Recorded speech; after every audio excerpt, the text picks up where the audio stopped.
ఆ ఇంటిని కొనుక్కున్న పేదవాడి యొక్క, ఆ ఇంటిని సంపాదించిన పేదవాడి యొక్క ఫీలింగ్ చూసినప్పుడు నీకు తెలుసుద్ది దాని ఇంపార్టెన్స్ ఎంత అనేది. ఒక మనిషి ఒక మధ్యతరగతి వాడిని అడుగు తెలుసుద్ది దాని ఇంటి జీవితం ఎంత ఇంపార్టెంట్ అనేది. ఇల్లు లేనోడిని అడిగితే తెలుస్తుంది ఆ ఇంటి ఇంపార్టెన్స్ ఎంత అన్నట్టు. వీళ్ళందరూ ఆర్థికంగా సంపాదించుకుని వెల్ సెటిల్డ్ అయినటువంటి వాళ్ళు తమ ముద్రల కోసం ప్రజలకు రావాల్సిన ఇళ్లని నాశనం చేస్తున్నారు, ప్రజల ఆస్తుల్ని నాశనం చేస్తున్నారు. అవును అవును దాంట్లో భాగంగా ఇప్పుడు ఇది కూడా. కానీ ఋషికొండను అప్పుడు పర్యాటక ప్రాంతంగా మార్చి ఆలోచన చేస్తా ఉన్నట్టున్నారు జగన్మోహన్ రెడ్డి గారు ఒకవేళ అధికారంలోకి వస్తే. కందుల దుర్గేష్ గారు చెప్పారు ఇక్కడ ఏం లేదు, అది మర్చిపోవాలి జనం. ఇంకోటి గుర్తు పెట్టుకుంటే నాశనం అనేటటువంటి ఫీలింగ్ రావాలి.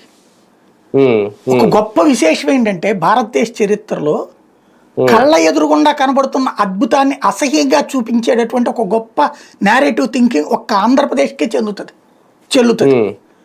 కళ్ళ ఎదురుగుండా కనబడే అద్భుతాన్ని 450 కోట్లతో ఏకంగా ఒక రాజధానిలో సగం పార్ట్ కట్టేసినటువంటి పాయింట్ని ఎందుకు పనికిరాదని మనల్ని నమ్మించేటటువంటి మూర్ఖత్వంతో కూడిన వాదన, దబాయింపుతో కూడినటువంటి వాదన మనకే చెందుతుంది.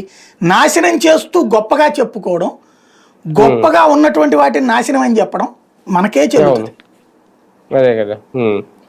ఇప్పుడు అంటే మంత్రులు తీసుకునే నిర్ణయం మీద ఆధారపడి ఉంటుందా సార్ ఫైనల్ గా? ఏం లేదు, ఫైనల్ గా బాబు గారు ఏదనుకుంటే అదే చేస్తారు, పేరు వాళ్ళ పేరు చెప్తారు అంతే.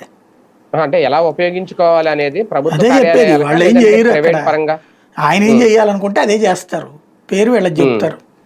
అంటే ప్రైవేట్ వ్యక్తులకి ఎవరికైనా ఇస్తారు అనుకో, అదే ప్రైవేట్ వ్యక్తులకి ఏమైనా కట్టబెట్టే ఆలోచన చేస్తారా? ఎవరో